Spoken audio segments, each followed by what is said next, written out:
This is the Fantasy Football Unlimited Podcast with your host, Kevin Murray.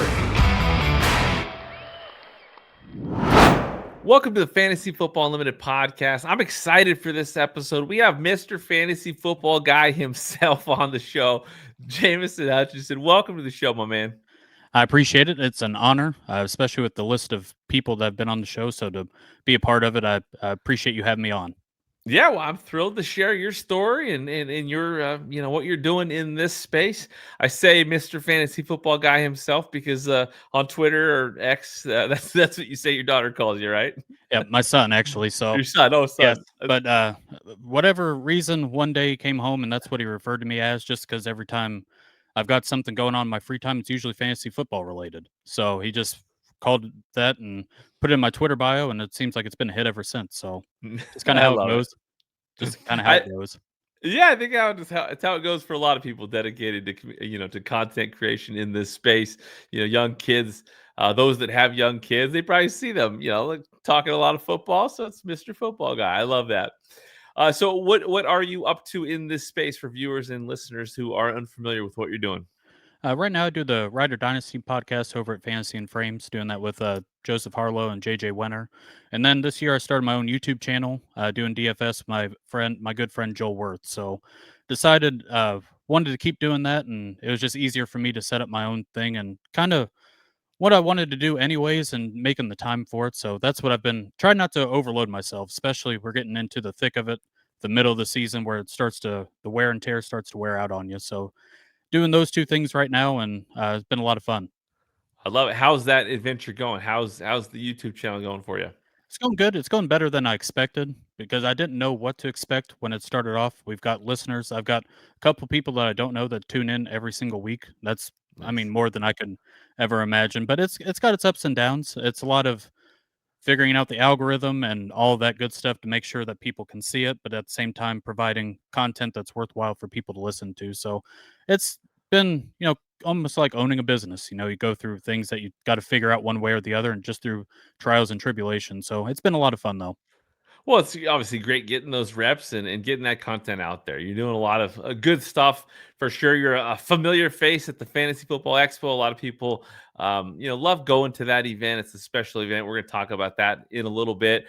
But obviously, you can't be into this stuff without having a background in sports or some passion for sports. When did it all begin for you? When it comes to just growing up and your favorite teams, favorite players across the sports spectrum? It really goes back to my dad. It was every Sunday. He's been a lifelong Cincinnati Reds, Bengals fan. So the morning, it would be Cincinnati Bengals for the 12 o'clock games. And then in the afternoon, my NFL team ended up being the San Diego Chargers because I saw LaDainian Tomlinson in the powder blue. So it was every 3:15, he'd just sit there and go nuts. But I was born in West Virginia. So West Virginia College, that's my team, even though they stink right now. We lived in Boston for a little bit. So I was a Celtics fan, a Red Sox fan, but unfortunately, I didn't follow the Patriots. It was LaDainian Tomlinson. Life would be a lot better if I had all the Super Bowl rings, but I ended up being a Chargers fan. Phillip Rivers ended up being my favorite player overall. So it's been a little bit of everything, but that's really if it wasn't football, it was Tiger Woods and the red polo on Sundays. It was just always something. Seemed like me and my dad, that sports has been the thing that really kind of made it all happen for me. I love it. It's funny. It is true. A lot of people do not have that, this is my hometown. These are my teams, right? So, you got to pick and choose sometimes, especially if you're in West Virginia, right? There's just Right. not a specific team there. So you go with the powder blue. I mean, is that the best uniform in sports? It is. They've gotten a little goofy with some of the alternatives. I wish they'd kind of go back to the classics, but you can't beat powder blue. You can't beat it. What did you think of that Charger, that yellow, the yellow a couple weeks ago? It's a little too much. The one that they had last week, it used to be just the regular jersey, that dark blue with the lightning bolt. I mean, that's one of my favorites. If it's not powder blue, I wish that was more the regular one, but they've got so many alterations and stuff for these uniforms now. It seems like they have a new one every single week. That's true. That's true. What was it about LT that hit you? Everything, just the passes out of the backfield, he'd just be gone in an instant. I remember when he broke the record in 2006 where he had all his offensive linemen. He wanted to make sure to celebrate with them, so they all picked him up and they celebrated together. It was just a special time. And Philip Rivers comes in. I feel like I'm the rated R version of Philip Rivers. He doesn't cuss. I say a few cuss words, but I mean just the passion and the energy. Um, I think in sports you just want to have hope with whatever team you have. And for me, no matter if they were down 40 points or whatever, I always felt that I had hope with the Chargers with Philip Rivers running the team. So I just between that, I wish they would have gotten a Super Bowl out of the Rivers, Gates, and LT days. Unfortunately, it Yeah. didn't happen, but it just is what it is. It's sports. Yeah, I can see him being an easy quarterback to root for. He's just such a character and, obviously passionate. You can tell, his teammates really appreciated his passion. So hats off to Philip Rivers. He was something special. He was the man. So it was kind of cool. I live here in Indiana, so he come to the Colts for that one last season. Of course, it was during COVID, but I did spend a lot of money to go see a COVID football game, and that was pretty cool. Nobody 2 rows in front of you, nobody 2 rows behind you, nobody at the concession stands, bathrooms. It was got to see a COVID era football game, and they smashed the Jets. So that was an What awesome time. what a time! What a time! So, as a sports fan, what's the biggest loss you ever experienced? Oh, easily. If I think about it, I still get angry. But the 2013 divisional round, the Chargers go to Denver. For whatever reason, they have the most conservative game plan of all time, and they go down 17-0. Fourth quarter, they finally realize that Philip Rivers is their quarterback. They come back to this big return. They almost tie the game, and it's about 2 minutes left, and it's 3rd and 17 for Peyton Manning, and he throws like a 17-yard out route to Julius Thomas, and that ends the game. But I know if the Chargers would have gotten the ball back, they would have scored. I thought that team could have made a run. I know the Seahawks ends up throttling the Broncos that year, but it was frustrating. I thought they matched up really well. It's just one of those things. Ryan Matthews was hurt like he always was, so they ran Yeah. Danny Woodhead up the gut for 3 quarters and got 0 yards. And for the fourth quarter, they had rookie Keenan Allen who was lighting it up. So I just thought they had a chance. And going back on that game, it just frustrates me to no end. But it happens. It happens. Well, imagine being a Broncos fan and facing my Seahawks in that Super Bowl. No, That would have been frustrating. I'd almost rather just been out at the divisional round, not showing up for that Super Bowl. I mean, I But know. no, I like what you said though. You said that they matched up well with the Seahawks. I remember some of the Charger Seahawk matchups during that run, and Chargers were tough, and it's true. It would have been an interesting one to see for sure. Definitely. I know the 2014, I think it was week 2, they ended up playing the Seahawks, and that was Antonio Gates had 3 touchdowns. I know Yeah. it's not the same teams, but I don't know. I just thought it'd been a little more interesting than what we got, but that was me also being a Chargers homer at the time. Well, that's true. No, looking from the outside, looking from my biased perspective too. Philip Rivers, when the Seahawks would face him, I never liked it. I mean, No. he's just one of those guys that just always kind of like could chip away at you. So I feel you. How about your favorite all time moment as a sports fan? Ooh, 2013 ALCS, Boston Red Sox. They're facing the Tigers. David Ortiz, the bottom of the 8th. Big Papi hits the grand slam off Benoit. The Torrey Hunter goes over the wall. They tie the game. They end up winning the World Series. But I can close my eyes and hear the call. I could see the police officer that's in the bullpen raising his arms, and just that was such a magical team. There's not a lot of times as a sports fan where you kind of know that your team is probably going to win it all. I felt that Red Sox, they had the Boston bombing, that everybody was like in unison and all that stuff. And it almost just kind of seemed like destiny, but just that big moment, the big swing from Big Papi showed up so many times. That's my favorite sports team ever, the 2013 Boston Red Sox team. So it had to be that moment. I love it because I agree that like baseball playoffs. I mean, it's intense. Just going Yeah. through that with the Seahawks or the Mariners recently, like baseball playoffs is built different, right? It's a fun thing while it lasts, and then it's heartbreaking when it goes the wrong way. Right. Um, It's definitely, especially doing 18 innings last night. I was up oh till my gosh, 2 o'clock and having to go to work. But I love the baseball postseason. It's just the tension, yeah. just the high stakes. I think out of all the postseasons, I don't think there's anything quite like it. I mean, you can't turn it off. I mean, I know people love hockey, like Yep. playoffs. It's pretty intense, but just the drama of baseball is pretty special. And you're right, 18 innings. This episode's going to air, in a couple weeks, so we're past that moment. But wow, what a game. You got the bottom of the 18th, a home run to win the game. That's what sports is all about. It's the highs, it's the lows, it's the fun times. How about fantasy sports for you? When did you first discover fantasy sports?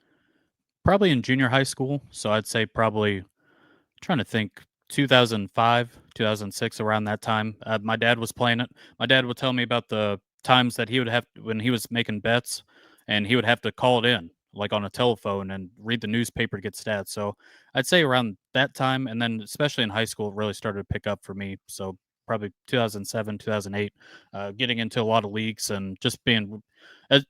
Fantasy football has always been my favorite thing, really. So it just been seems like forever looking back on how much time, but I mean, it seems like almost 2 decades now of playing fantasy football. What was it that hooked you? What did you love most about it early on? The competition, the way that it connects people, the trash talking, of course, that's one of my favorite things. But I just love trying to figure it out, and I love the grind of fantasy football, especially the waiver wire and you know fab budgets, and I like auctions a lot. So just all that stuff that goes into it. I just love the competition of it. How many leagues are you playing in this year? 10 managed leagues, and then that's not including all the charity, the best ball. There's a lot of it, but there's 10 of them that I work the waiver wire every single week. Right before we came on, it's every Tuesday. I've got it set. I go home and check the waivers. Wednesday, I check and see if anybody's been dropped, and just it's a big process for me. So, like I said, I think that's honestly probably outside the trash talk and competitiveness. That's always my favorite part. Is just the grind of it. I know some people get tired of it, but that's my favorite thing about fantasy football. It's the roster management and Yep. the puzzle pieces, right? I love it. Right. Do you have a one league that stands out the most, like the one league that you won the win the most? It's definitely my home league. It's called the River Camp League. We have a river camp right along the Ohio River that we get together. It's once a year. This past year, we did like a combine to get our draft spots. So we had to Nice. do beer pong. We had to do, throw the football, kick the soccer ball, putt, and it all had to be timed. And it's just kind of a rush, but you know, that's definitely my favorite league. I've been in the championship once. I lost in a real stupid way, but my team's 7-1 right now. I don't want to jinx it, but it feels like this year might finally be the year for me. Well, you can't say you lost in a stupid way without sharing the details. Well, I had a really good team going into the championship, and the girl that was in the league, she had a really good team, but she had a bunch of injuries. So she got the first round bye. The second week, she scored 70 points and won just because the Oh, other team was so bad. yeah. And then we get to the championship round, and she did not have a running back, and the only running back that was on waivers was Boston Scott. And I did not do the correct thing and block her and pick him up. And faced the Giants. He had like the 3 touchdowns. My team didn't show up. I lose, and it's just really frustrating now that I will never let something like that get off the hook so easy. So Boston Scott against the Giants not only killed the Giants, it killed me as well. So it just always something I'll always remember. So if someone sent you like a Boston Scott jersey, it would not go well. No, it'd be set on fire and thrown in the trash. So no, that bad memories. Bad I memories. love it. I think I won a championship in my home league with that in that same season when just in a flex position I had to throw in Boston Scott. So it's funny how it can go both ways. How about in your fantasy leagues? Is there a rival? Like, is there one person that's your biggest rival in fantasy? And that one, it's Brad and Sean. They're both brothers, and it seems like every single year in that River Camp League, it's us and like the top 4, and it usually ends up going back and forth. I got a message from Sean the other day telling me that he respects my team. He likes it so far. He doesn't want to give me too many props, but he just wanted to point out that he thought my roster was nice at the moment. And that's probably the nicest thing he will ever say. So I appreciate it, but definitely those guys. I love it. Now, how about favorite settings and formats? I know you're a DFS guy. Talk to me about like what you really love to do in fantasy. Fantasy wise, I think auction is my favorite. So I've been on a lot of in person. I do it online too. At perfect world, it'd be a 14 team auction, 1 RB, 1 wide receiver, 3 flex, short benches, no kickers. I went through the Nate Kading experience as a Chargers fan. I just don't like kickers, so I can't do them in my fantasy football team. But that'd be the perfect thing. And then DFS, it's something I've played for a long time, and it's definitely a grind. It's just setting everything new every single week with salaries, and like I said, it's part of trying to figure out what other people are doing, trying to maneuver around that. So it seems like a puzzle and like a chess match, and something I'm always trying to figure out. What is your all-time favorite moment playing this great game? Honestly, it's on the losing end of it, but I've helped my dad. I drafted his fantasy football team. That was the year that Christian McCaffrey kind of had his breakout, and my dad all season, like, man, Jameson, I can't believe you got this Christian McCaffrey guy. I'd never heard of him, all this stuff. And of Oh. course, my dad beats me in the championship with the team that I drafted for him. So uh, just kind of how it works out sometimes. But I think even on the losing end, it's funny to talk about now. I basically beat myself, but it is what it is. It's awesome. And your dad got a championship. Right. I love it. So when you first started playing the game, and obviously, over the last, couple decades, I suppose, whose content did you really enjoy consuming in the beginning for you? It was always Matthew Berry for me. I felt like that was the staple. Honestly, for a lot of time until the last couple of years, it really was just Matthew Berry and really concentrated like NBC Sports and that sort of stuff. So that was what it was. I remember it's been a little while back, but like Jeff Mann's on Sirius Radio, that was a big thing for me as well. So listening to those guys on the way to work, on the way back, that sort of stuff. So definitely Matthew Berry, the OG of all of this, was always my main go-to whenever I needed advice or any of that good stuff. What was it that inspired you to get involved and discover what I guess when did you discover the fantasy community, and when did you realize, hey, I want to start doing some of this stuff? Honestly, it's right before COVID. I feel like a lot of people during that time, I've always wanted to do fantasy content, but until the last couple of years, it wasn't as known to just buy a camera and get in front of your laptop. It just seemed like there's people that went to school for it and broadcasting, and you see them on ESPN, and that was the only thing that was going on. But I started seeing, writing articles. I ended up at the beginning making my own site. It was called a shotwithjameson.com, and it was just I was the website builder, the graphics guy, and then I had content. And by the end of the season, it was way too much for me to handle. So I'd say probably 2019 I did that, and then going into COVID, I remember looking on Twitter, and it was Anthony Servino and FF Faceoff. He said, "Hey, we were looking for some content people." I told him what I did, and honestly, if it wasn't for him, I don't think I'd been able to get into kind of this fantasy football space. I've been playing fantasy football forever, but this little bubble that we have, I honestly didn't know about it until, like I said, around COVID time, when it seems like a lot of this really started to pop off. So what's been the timeline over the last few years when it comes to your contributions? I'd say li- little after COVID, I did my website for the year, and then the 2021-ish, I would say I did FF Face Off for the year, and then did that for a little while. Did DFS, wrote articles, that sort of thing, and then basically went to the expo, met JJ Winter, one of my best friends. We ended up doing the Dynasty Podcast. We did that at IDP Plus, and then this year with Fantasy and Frame. So it's been the last couple of years. It seems like that's been the timeline for all of that. I love it. So talk about that expo experience when you first went to the expo. What was that like for you? A couple, I'd say 3-4 years ago. My perception of time is so off, but it was just I remember I wanted to go. I did not know anybody, and I'd seen the Discord messages that they had, and it was Jim Coventry. He said, "Hey, we're going to meet at this place at 2:00. Anybody's welcome."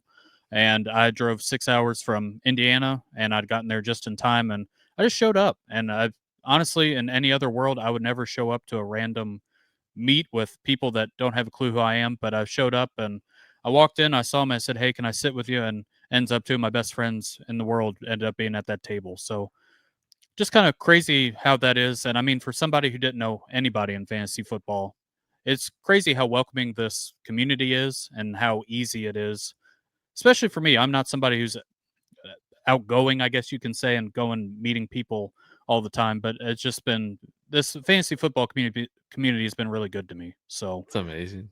that's What's up? No, go ahead.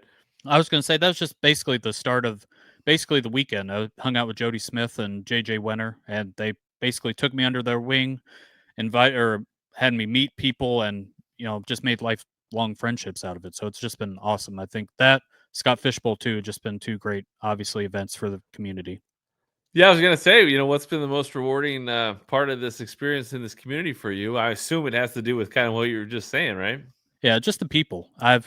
Feel like I know people all over the country that if I were to ever go somewhere because of fantasy football, I'd be able to say, "Hey, I'm going to be here and do all that stuff." I know going to Cincinnati live draft for Scott Fishbowl, I've made so many friends. The Expo, just so many good people, and it's just been like I said. Wendy Early's another person that I saw at the combine when we Yeah. went up to Indy. It just there's so many people. Cindy and Carl, two great friends of mine as well. I can name drop feels like for hours just how many people, but just I mean the community, the people, the friendships that I've made. I know some people call it network, but I think it's just friendships for me.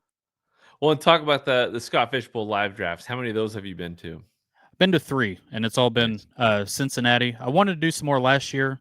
I've got a kid, and I've been all over the world with him, but I made sure that Cincinnati's my home ground. John Bosch runs an awesome event there. Is very fun, Yeah. just as John Bosch is. But that's been Yeah. I had tried to get in 2 years before, and I'll be honest, I didn't put any effort into it, and I started doing like the races that he had, and I would show up, and of course I'd lose the races, and I was getting pretty bummed out about it. And then I'll never forget, I had a Friday at work that was just terrible. I come home, I check my email just before I can throw the phone away for the afternoon, and I get an invite to Scott Fishbowl, and I was like, oh man, this is a big deal. And I go online, and I ended up getting the last spot at the live event in Cincinnati, so I get to show up and meet all sorts of people. And like I said, it's just been great. So it's been, I think it's year 3 or 4 now for Scott Fishbowl, and it's just been a Nice. blast every single time. Nice. And I love what the way you describe that is you kind of you got to make things happen, Yep. in life. It's a great lesson. And I think that Yep. you going to, driving 6 hours to the expo or just going to, trying to, put in the effort to get into SFB live. I mean, it takes some bravery, some guts to put yourself out there. Talk to the listeners, viewers about people that are interested in getting more involved in the community or involved in content creation or want to be more part of fantasy, but they're nervous. They don't know if it's worth getting out to one of these events. Talk to share some advice, with your wisdom, your experience, and how it can help others find more comfort in this space. I would say, especially for content or even just going to these things, you just have to do it. The best time to start is now, as far as content goes. There's not like a perfect time to get started. And then for these events, I can't emphasize enough how welcoming this community is and how they'll just take you under your wing, even if you don't know anybody.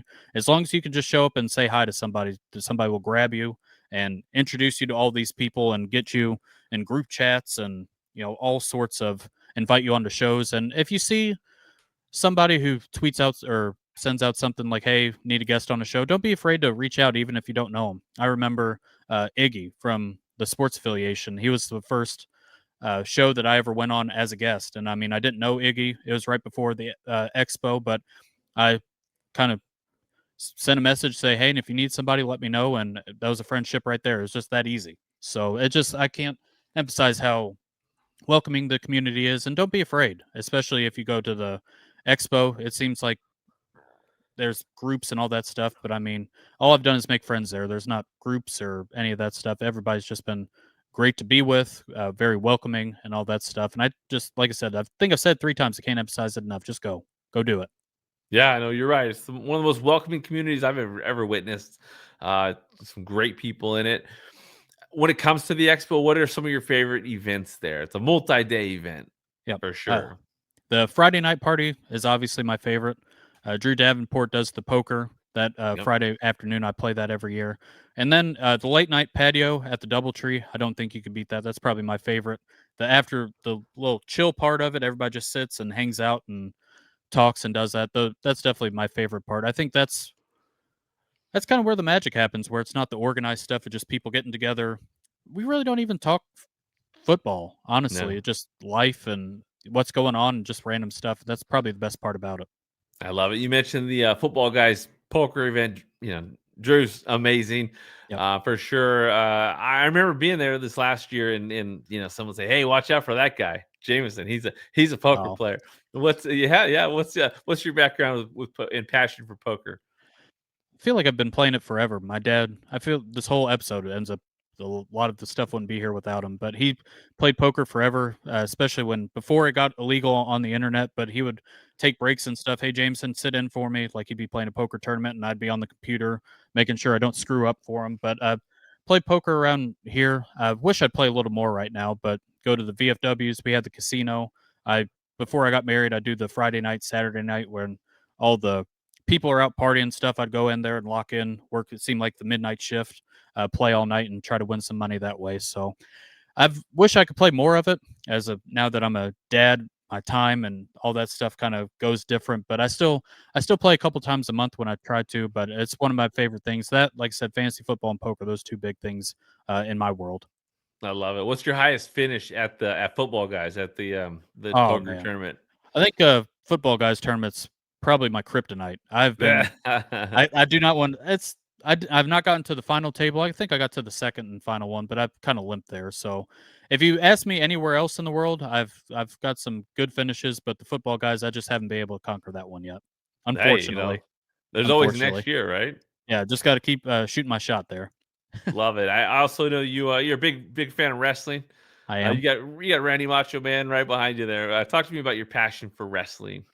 Ever since I was a little kid. My first event, I was 4 years old. I remember watching King of the Ring, and for whatever reason, out of all the things that weren't really cartoons or anything, it was always Saturday morning, Saturday night wrestling. When I was in high school and college, I actually trained and had a couple matches being a pro wrestler, so I did that. That was always my dream. It was never to be a doctor or anything. It was always wrestling, so I got to do that for a little while. That was awesome. Sometimes I wish I would have stuck with it. I had some stuff happen in life, obviously, but it was a lot of fun. That was always my dream, and I can say that I did it, so I feel pretty accomplished about it. So rewind again. Yep. You did some you did some training for professional wrestling? I did. I had a couple matches here locally, so we had some people that worked for. It was Jamie Dundee and Tracy Smothers, two guys who worked for WWF and were kind of big time. They would train and had a couple matches. Hurt my knee pretty good in one of them, and kind of after that, I was working and the schedule and all that stuff. Just after a little while, I was like, maybe I just need to kind of grow up a little bit. Sometimes I wish I hadn't of, but yeah, I did that for a little bit. That's fantastic. I love it. Let's dive into some rapid fire questions. I'll throw out some questions. Let me know what first comes to mind. Answers don't need to be don't need to be rapid though. What do you enjoy most about what you're doing in the fantasy community right now? I just love the interactions. I feel like it's almost an honor to get somebody asked for my expertise, as I do in quotation marks. It's just fantasy football, but people coming to me asking for advice. I take a lot of pride in that. So I think that's my favorite, and just being able to do shows with friends like you and people throughout the week and doing that, just kind of checking in throughout the season. That seems like a grind, but just hanging out and doing all that good stuff. Love it. What are your favorite activities and interests outside of fantasy sports? Poker, wrestling. My kid, he's big into soccer, so I've become a big soccer fan at the moment. His birthday's coming up. We just got him a Messi jersey, so that's been nice. So usually, if I'm not at work or doing that other stuff, it's usually hanging out with him, playing soccer, football in the backyard. On the wrestling front, who's your favorite wrestler of all time? Bret Hart, easily. Bret Hart. He was the man. He was the man. Okay. Yeah, he's legendary for sure. Have an all-time favorite TV show? I'd say probably Prison Break. Okay. I would say that Breaking Bad was pretty good. I think Ozark, some of those as well. So I'd say probably Prison Break. Okay. How about a favorite movie of all time? Ooh, Wolf on Wall Street or Inception. I'm a Leonardo guy. I will admit I'm not a big movie guy. We had this topic come up at the expo. People were just asking me what movies I'd seen, and I just disappointed when I just kept saying no over and over. I got a couple, so I'm not showing up here blank, but I'd say Inception or The Wolf on Wall Street. Okay, how about a sports movie? Moneyball. I'll do that one. That Sandlot. We have A League of Their Own as well. A League of Their Own was actually recorded or videoed here at Bossy Field. It's one of the oldest ballparks in the nation. It's Wrigley, Fenway, and then Bossy Field. So kind of cool history there. For sure. And you bring up three baseball movies, which it's funny in sports movies. It seems like baseball movies hit the best, don't they? Exactly. How about a favorite food or meal? Probably seafood, lobster, crab legs. My wife says I'm very bougie that way, but I don't know. Maybe it's just the Boston in me, I guess. I love it. How about a favorite snack? Anything with chocolate, chocolate and peanut butter mix would be good, but that's my sweet tooth talking. Okay. Okay. How about a beverage? Uh, Sparkling water. I used to do Cokes a lot, but honestly, I do water and maybe an unsweet tea. I'm pretty boring now, but I'd say the dark cherry sparkling water. That's got to be the Okay. most boring beverage pick on the show of all time, but it's all good. Hey, if that works for you, man, that's fine. How about an all-time favorite musician or artist or band? It's a little out of the box. Right now, I'm a big Halsey guy. I went and saw her a couple times with my sister, and that's been kind of a bonding experience. We're going to see her again in January. So that I was kind of a emo kid growing up, so all the metal and screamo nasty stuff that I would never show anybody or tell outside of the show. Listen to a lot of that too, but I'd say probably those two things. If it's not, as long as it's not country, I think I listen to just about everything: rap, rock, all that good stuff. Nice, nice. Well, yeah, Halsey, I mean, she can sing. She got a But she can, phenomenal voice. She got a yeah. phenomenal. I like that. I like that answer. How about a favorite vacation you ever been on? Ooh, a year and a half ago, we went to Portland to go see my sister-in-law, and I could not believe I wasn't sure what to expect, and I just could not believe how awesome it was out there, and I just kind of want to visit the West Coast a little bit more. Okay, So Pacific Northwest. I like it. Portland was awesome. That we went to Seaside and kind of drove up the coast there a little bit, and just Yeah, the views, the weather, the people, even the drivers were good. Here in the cornfields, like everybody's angry, but I mean, go up to Portland, everybody lets you over. It's just all of it, everything was great up there. nice. Yeah, Seaside is fantastic. I'm sure you went. Did you go to Cannon Beach? I'm Yep, sure. sure did. Nice, nice, nice. So Yeah, it's a good spot for sure. How about a bucket list travel destination? I'd say probably Las Vegas. I would love to go. I've went before, but I'd like to go back out there and do some of the high stakes fantasy football drafts. So that's on my bucket list. I'm hoping to do it next year, but to go do all those big events that they have down there and honestly see the West Coast more. I've never been to California. I'd like to go out there. Just I've been a lot of places, but I haven't explored the West Coast as much as I'd want to. So I'd like to go see out there. Nice, I Not love it. not Now, too picky. no, you mentioned the high stakes stuff. What is the intrigue there? I'm feeling that too. I recently had some conversations about that. I can see why that could be a ton of fun. What is it you want to accomplish with that experience? I've uh, I've been doing them here. They have the Southern Bluegrass Fantasy Football Yeah. Championships in Bowling Green. I've done that the last couple of years. I loved Las Vegas when I went out there. My dad took me for my 21st birthday, and I just love to go back out there and spend the weekend drafting and do some auctions and do all that stuff. So I don't know. I like the competition. That's my favorite part about fantasy football. So to go do that in one of my favorite places in the world, I just don't think you could beat it. I'd, and Good. I'd and I'd like to go see the hotel pool circa. Trying to Oh think. yeah, yeah.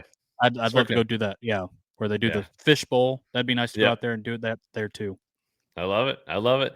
And on the football front, who do you think is gonna be the fantasy MVP at the end of the season?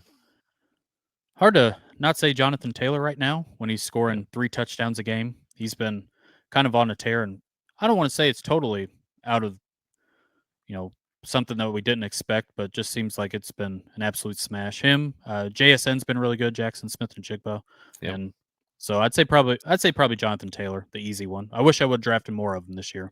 Oh my gosh, I know. How about a Super Bowl prediction? We're halfway through the season ish. Who do you got? Who you got going to the Super Bowl, and who do you got winning? Probably, I'd say the Chiefs. Now that they got Rashi Rice back, they're looking good again. And then I'll go the Lions from the NFC. I know a lot of people wrote them off this past year, but I think they're. I know the Packers are good. I think the Lions are a little bit better, and I believe in Dan Campbell. So I think it'll be a fun matchup. I love it. I love it.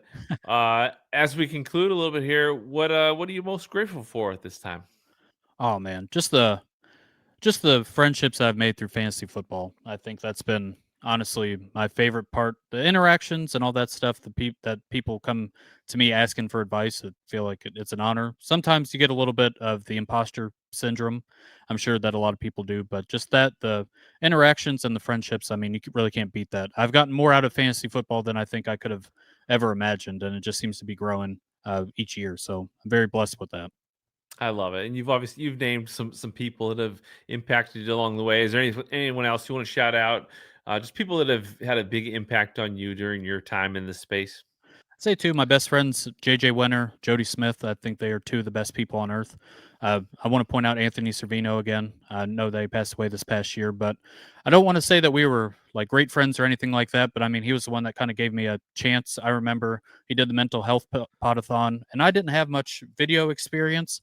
And he was like, "Hey, does anybody want to hop on?" And I ended up doing 12 hours on a Sunday with him, and that was kind of my intro into video content and just kind of getting after it. And I mean, he showed me the ropes and, gave me so many tips, and he was just a great guy. So him, Iggy, JC from the sports affiliation, Love those guys. Carl and Cindy out in Cincinnati. It's a joy to see them every time I do. I feel like I'd be here forever. Joel Worth, the guy I do DFS with, he's been awesome, and he's a great friend to me too. So definitely those people. There's so many others, but I can do this all day, and if I left you out, I apologize. Well, that's awesome. Now, Eddie, anything else you want to share before we close things out here? I don't think so. I just appreciate you having me on. It's been an honor, and pretty cool to be up here with all these other people that you've interviewed as well. So makes me feel like a big deal. Well, no, you are, man. You're doing great things. Yeah, keep it up. Keep it up. When it comes to your just your space, your time in this space, what are you looking to accomplish? Like, what are your goals here? I feel like I'm trying to find the line of making sure that I don't go overboard with content and getting burned out, and being able to. I feel like I got a really good, part where I do the Rider Dynasty show one day, and then DFS show on Sundays. I'd like to add one more show. I think probably starting in the off season, I'd like to do some fantasy football content outside of DFS, just more fantasy football related. But that's basically about it. I just love helping people, and I love the interactions and people asking for help. And I told somebody this past week to start Kirk Cousins, and I got to apologize to him this Sunday when he comes back and watches the show. But every once in a while you have a miss, but just the helping people and getting the messages, hey, thanks for helping me out this week. You helped me win. All that stuff is just one of my favorite things. I just love the interactions here. That's fantastic. Well, can you tell the listeners and viewers where to find you? Yep, absolutely. So on the Twitter machine at Jameson Rules, on the YouTube, just search Jameson Hutchison. You'll see all that stuff there. And then the Rider Dynasty podcast over at Fantasy and Frames. So every Thursday doing that as well. So I think that's about it. I feel like I'm a little all over the place. No, it's good. It's good. It's good to to be all over the place. Kind of gets you exposed to more avenues and places where you can help people. So I love it. It's a pleasure to have you on here, Jameson. Wish you all the best moving forward. I appreciate it. Thank you. Thank you for listening to the Fantasy Football Unlimited podcast.